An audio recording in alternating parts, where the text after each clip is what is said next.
Assalamu alaikum Pakistan, this is Malia Hashmi, you're watching my YouTube channel. Audio leaks, video leaks और अब टोकरियां।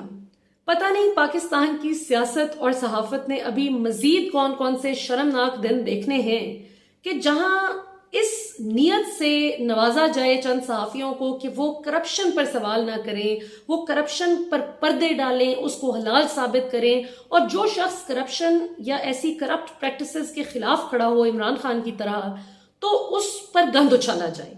कुछ ऐसा ही हाल हमने पिछले बहुत से सालों से देखा, जब से इमरान खान जरा एक्टिवली पॉलिटिक्स में नजर आना शुरू हुए और उनको सीरियसली लिया जाना शुरू किया गया पाकिस्तानी अवाम की जानिब से भी कि एक सीरियस पोटेंशियल कैंडिडेट हैं जिनको आप बतौर वजीर आजम देख सकते हैं और ये वाकई में पोटेंशियल रखते हैं कि नवाज शरीफ और जरदारी को टक्कर दे सकें।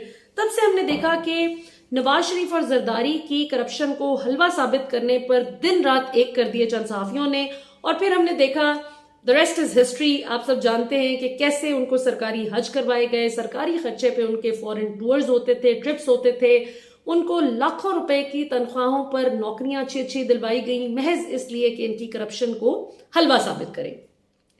ये वही लोग हैं जिन्होंने मौलाना तारिक जमील साहब ने जब 2019 में किस खुलूस से पाकिस्तान के लिए दुआ मांगी थी और ये कहा था कि अल्लाह, ये जो उजड़ा हुआ चमन इमरान खान को मिला है पाकिस्तान 2018 में, किस बुरी हालत में मिला है, या अल्लाह इसको हरा भरा कर दे, और हमारे मुआशरे में जो झूठ रच बस गया है, मीडिया में भी झूठ है, हर जगह झूठ है, या अल्लाह इस झूठ से हमारे मुआशरे को पाक कर दे।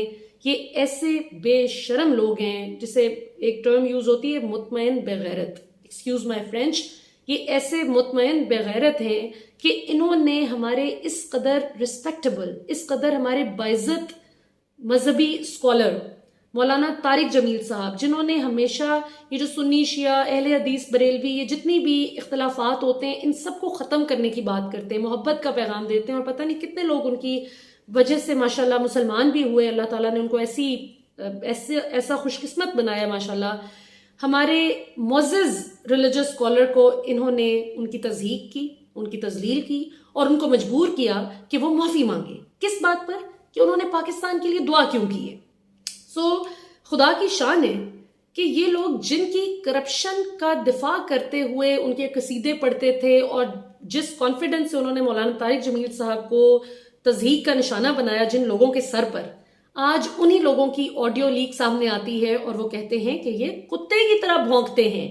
और क्या बात है कि अगर इमरान खान कहें कि फेक न्यूज ना चलाया करें, खुदा के लिए तहकीक कर लिया करें, पाकिस्तान की स्टॉक मार्केट को फर्क पड़ता है, पाकिस्तान में जो फॉरेन डायरेक्ट इन्वेस्टमेंट आना चाह रही है, लोग करना चाह रहे हैं, जो पाकिस्तान का भला हो सकता है, आप इंटरनेशनल लेवल पे पाकिस्तान की साख को डैमेज करते हैं जब आप गलत खबरें उड़ाते हैं, बेपर की उड़ाते हैं, तो उस पर ये लोग इस्लामाबाद में धरना दे देते हैं हमारे बहुत से सीनियर सहाफी कि हमारी हक़े आज़ादी रायदही पर हमला हो गया, हमारे फ्रीडम ऑफ एक्सप्रेशन पर हमला हो गया।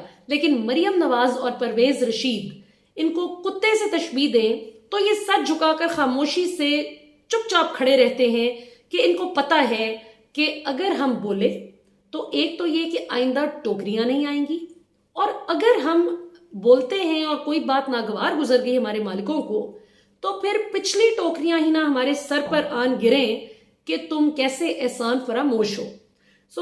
वही बात है कि जब तक आप इनके पीछे पीछे ऐसे दुम हिलाना नहीं छोड़ेंगे और इनके हुक्म पर करप्शन का दिफा करना नहीं छोड़ेंगे, गैरत का मुजाहिरा जब तक आप नहीं करेंगे, तब तक ये आपको समझेंगे भी कुत्ते की तरह और ये आपको तशबीह भी कुत्ते की ही देंगे आपसे। ये आपको इससे ऊपर समझेंगे भी नहीं, क्योंकि इंसान वो होता है जो सही गलत हक बातिल की पहचान करके चलता है, जो हक को हक और गलत को गलत कहता है, जो इंटिमिडेट नहीं होता, दबता नहीं है बातिल के आगे। जिस तरह अभी हाल ही में हमने देखा कि नुसरत जावेद साहब का भी जिक्र था, आई एम श्योर पिछले दिनों में सब ने ही इस पे प्रोग्राम किया होगा, तो इससे तो आप वाकिफ है ना कि मरियम नवाज की एक ऑडियो लीक हुई है। For those who don't know, Maryam Nawaz और परवेज रशीद की फोन कॉल, एक उनकी ऑडियो कॉल लीक हो गई, जो कि उस दौर की थी जब परवेज रशीद इंफॉर्मेशन मिनिस्टर थे। उस वक्त परवेज रशीद मरियम को रिक्वेस्ट करे थे, उन्होंने 2-3 दफा लफ्ज इस्तेमाल किया कि मैं आपसे रिक्वेस्ट करता हूं, यानी अंदाजा लगाएं बादशाहत का कि वजीर इत्तलात जो इतनी इंपॉर्टेंट पोजीशन पर बैठा हुआ शख्स किस कदर मियाँ साहब के एहसानों के बोझ तले दबा हुआ है कि वो मरियम साहिबा, जिनके पास कोई सरकारी ओहदा नहीं था, उनसे इजाजत तलब करने की कोशिश कर रहे थे, कि उनसे रिक्वेस्ट कर रहे थे, दरख्वास्त कर रहे थे कि आप जरा जियो से बात करें ना, कि फलां शख्स को बिठाएं इस प्रोग्राम में, फलां को ना बिठाएं। और हमारा तो कोई स्पोक्स पर्सन बैठा ही नहीं हुआ फलां प्रोग्राम में। यानी जियो न्यूज से इन्हें इतनी उम्मीद है कि इनका कोई ना कोई स्पोक्स पर्सन होना चाहिए। और फिर ये कि आप, जैसा मरियम ने कहा कि हाँ हाँ मैं बात करूंगी ना, पहले तो मैं पूछूंगी कि उसको क्यों नहीं बैठाया। तो वो जो बिठाने और ना बिठाने का ये सारे सवाल वो करने की बात कर रही थी, तो आप उसी से करते ना जो सुनता है आपकी, जो ना सुनता हो उधर आपकी कहाँ जुर्रत है कि आप ये बात करें।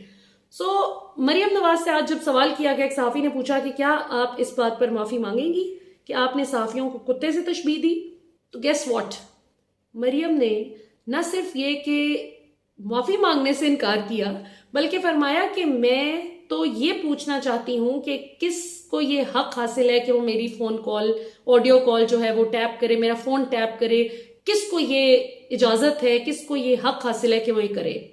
तो मरियम साहिबा, आपको किसने ये हक दिया कि आप लोग पहले तो कौमी खजाने को चूना लगाएं, कौमी खजाना लूटने के बाद जब आप पकड़े जाएं, अव्वल तो पकड़े ना जाने के जो फूल प्रूफ बंदोबस्त किए हों, ब्यूरोक्रेसी को हाथ में किया हुआ, ज्यादातर मुख्तलिफ इदारों में आपने लोग पकड़े हुए हों। जस्टिस मलिक कयूम जो थे रिटायर्ड, उनको शहबाज शरीफ फोन करके कहते थे कि मियाँ साहब का, बड़े मियाँ साहब का हुक्म है कि जी ऐसे नहीं ऐसे सजा दें बेनजीर को, 3 नहीं 5 साल की दें।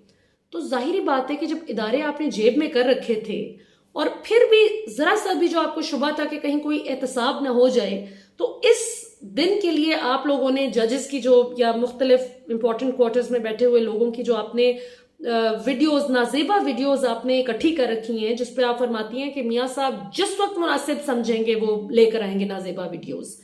तो आप मुझे बताएं कि आप किस हैसियत से और किस हक से आप दूसरों से पूछ रही हैं कि जी मेरी ऑडियो कॉल क्यों लीक कर दी। और जो जराए बता रहे हैं कि राना सनाउल्लाह साहब ने कहा है कि IB इंटेलिजेंस ब्यूरो ने काम किया है, जाहिर वही फोन टैपिंग शैपिंग करती है। किसके कहने पे ये काम शुरू किया था? नवाज शरीफ साहब अपने मुखालिफिन की फोन टैपिंग करवाते थे। अब तो बल्कि ये भी एक मौकफ पाया जा रहा है कि हो सकता है नवाज शरीफ ने खुद ही अपने मिनिस्टर्स की भी और अपनी बेटी की और इन सब की भी फोन टैपिंग का जो सारा रिकॉर्ड है, उन्होंने कहा कि ये भी एक तरफ आप कलेक्ट करके रखें। जबकि दूसरी तरफ ये राय पाई जाती है कि जब आप इदारे से गलत काम कराते हैं तो फिर वो आपका भी रिकॉर्ड पूरा अपने पास रखते हैं ताकि आप कोई 2 नंबरी कल को ना कर सकें। ये कुछ चीजें हैं कि जिस पर आज हमारी वो आजादी सहाफत के जो चैंपियन बनते हैं सहाफी, उनके मुंह पर इतना बड़ा तमाचा दे मारा है मरियम ने, पहले तो कुत्ते से तशबीह देकर और उसके बाद इस पर माफी मांगने से इनकार करके।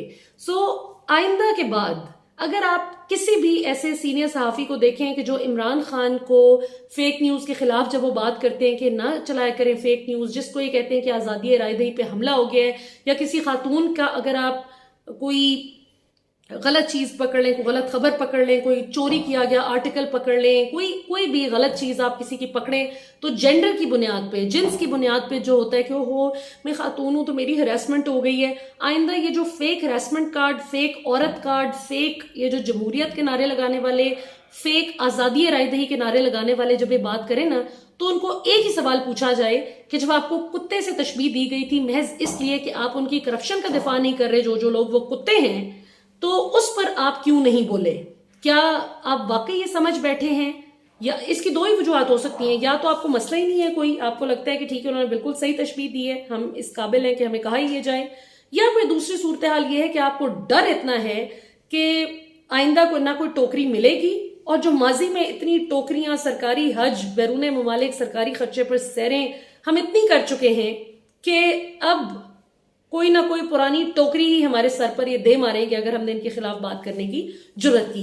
आखिर में क्विकली नुसरत जावेद साहब का बताती चलूं, जिस वक्त टोकरियों का जिक्र हुआ और उनके घर भी टोकरी गई, तो नुसरत जावेद साहब की एक वीडियो थी, बहुत ही फनी सा वीडियो था, जिसमें वो ना he looked like he was looking for something.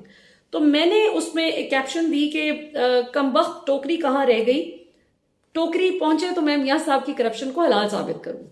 क्यों? क्योंकि नुसरत जावेद कभी कहते थे कि मियाँ साहब ये पूरा टब्बर ही चोर है, और कभी कहते थे कि वो इस कदर नमाजी, परहेजगार और इतने कमिटेड इंसान है एक दीनी सिस्टम नाफिज करने में। देखिए मुशर्रफ के हाथों फांसी से बेहतर है कि वो कैसी पाक सरजमीन पे जाके लैंड किए मियाँ साहब, वगैरह वगैरह।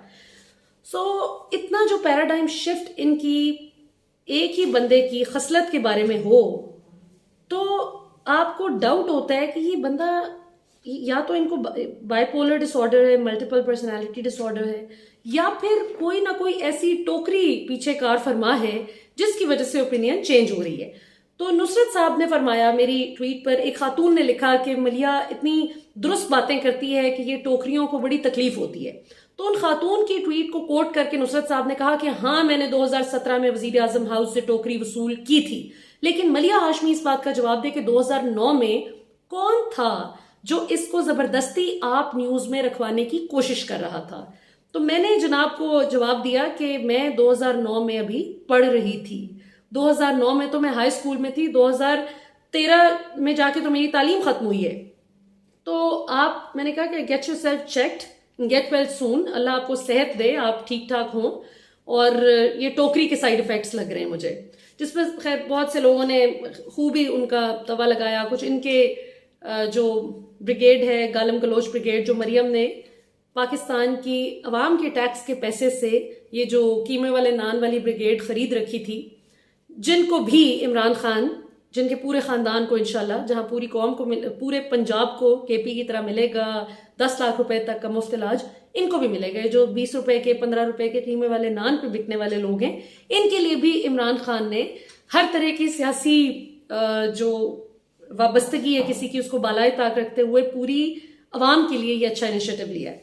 कहने का मकसद ये कि इमरान खान इन्हीं जाहिल, ये जो लोग गालियां देते हैं सोशल मीडिया पर, अनपढ़ नीम ख्वांदा लोग, इन्हीं के लिए इमरान खान पूरी एक स्टैंड लेकर चल रहे हैं। या हम लोग भी जो ऑनेस्टी की बात करते हैं, करप्शन के खिलाफ बात करते हैं अपने लिए, और इन्हीं बेवकूफ़ों के लिए हम कहते हैं कि भाई मुल्क बेहतर होना चाहिए, और ये जाहिल उल्टा हमें ही गालियां देते हैं कि जो हम स्टैंड ले रहे हैं करप्शन के खिलाफ। तो कितनी अजीब सी बात है। बहरहाल मेरे पीछे भी वो गालम गलोच ब्रिगेड पड़ गई। खैर, उनका बेहतरीन इलाज मेरे जो सोशल मीडिया पे फॉलोअर्स हैं, thank you very much my Twitter family, उन्होंने खूब उनको आगे से ऐसी धुलाई की कि इनके 14 तबक रोशन हो गए, जो मुझसे बदतमीजी कर रहा था। उसके बाद ये हुआ, और बदतमीजी इस बात की कि जी आपने नुसरत साहब को क्यों जवाब दिया है? भाई क्यों ना दूं। एक खातून ने लिखा कि नहीं, जो भी है वो आपसे बड़े तो हैं, तो अगर वो कह रहे हैं तो आप चुप कर जाएं। अगर वो कह रहे हैं कि 2009 में आपको नौकरी दिलवाने की टीवी में कोशिश की थी किसी ने, तो आप चुप कर जाएं। मैं क्यों चुप कर जाऊं भाई? 2009 में मैं पढ़ रही थी। और उसके बाद उन्होंने, नुसरत साहब ने कहा, ये मुझे इससे वो याद आ गया, सेरेना काबुल का वो जो 5th फ्लोर था, वो अर्नब गोस्वामी का, अगर आपको लतीफा याद होगा, जिसने कहा था कि ISI वहां पर मौजूद है 5th फ्लोर पे, जबकि उसकी थी ही 3 फ्लोर्स थे, 5th फ्लोर तो एग्जिस्ट ही नहीं करता। खैर, नुसरत साहब ने कहा कि नहीं, मैं 2019 की बात कर रहा हूँ, आपने अनीक नाजी को इंटरव्यू दिया था। तो मैंने कहा जी हाँ, मैंने बिल्कुल दिया था। 2019 में उनको भी इंटरव्यू दिया था आप न्यूज में। मैंने, I was considering 2 other channels also, लेकिन मैंने इन सब से मुझे एक बेहतर ऑप्शन मिल गई थी। यूनाइटेड नेशंस के साथ एक बड़ा अच्छा प्रोजेक्ट मिल गया, तो मैंने वहां स्विच कर लिया। उसके बाद मुझे उससे भी एक बेहतर प्रोजेक्ट UN के साथ ही मिल गया, मैंने वो भी किया।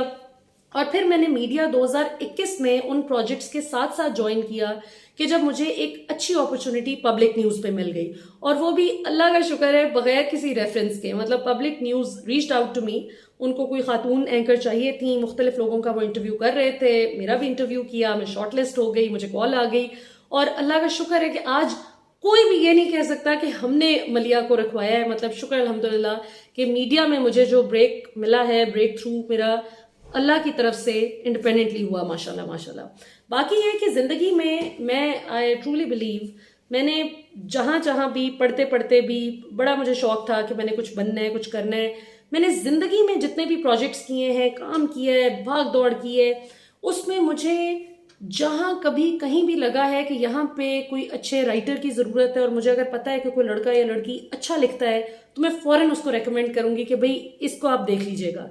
या अच्छा कोई वीडियो एडिटर है, अच्छा कोई भी किसी पोजीशन के अहल कोई शख्स है, तो मेरी कोशिश होती है कि आप जितना किसी का भला कर सकें। आपको नहीं पता कि आपकी एक छोटी सी अच्छी बात से क्या पता अगला बंदा उनके मयार पे पूरा उतरता हो और उसका रोजगार लग जाए। तो मैं जाती तौर पे इसको गलत बात नहीं समझती कि आप अगर किसी को रेकमेंड कर दें कि जी ये शख्स में अच्छा पोटेंशियल है, आप इसको रख लें। मैं तो खुद लोगों को, कितने मतलब ऐसे लोग जो ना कमाने से तो बेहतर ही है ना कि 20,000 25,000 की नौकरी किसी को मिल जाए कहीं पे। मैंने तो इवन एक इलेक्ट्रिशियन था बच्चा, उसकी लॉस्ट हिज जॉब, तो मैंने उसकी भी जॉब की कोशिश की थी। मैं अपनी वो ठीक करा रही थी, गाड़ी ठीक करा रही थी, तो उसके पास एक बच्चा आया हुआ था, तो उन्होंने कहा मैडम अगर कोई नौकरी हो इलेक्ट्रिशियन की तो ये हमारा दोस्त जो है आजकल बेरोजगार है। कहने का मकसद ये है कि भले वो चार्टेड अकाउंटेंट की नौकरी हो, इलेक्ट्रिशियन की हो, या कोई अच्छा बिजनेस वेंचर हो, कुछ भी हो, आप कभी भी किसी का भला जो कर सकते हैं वो करें।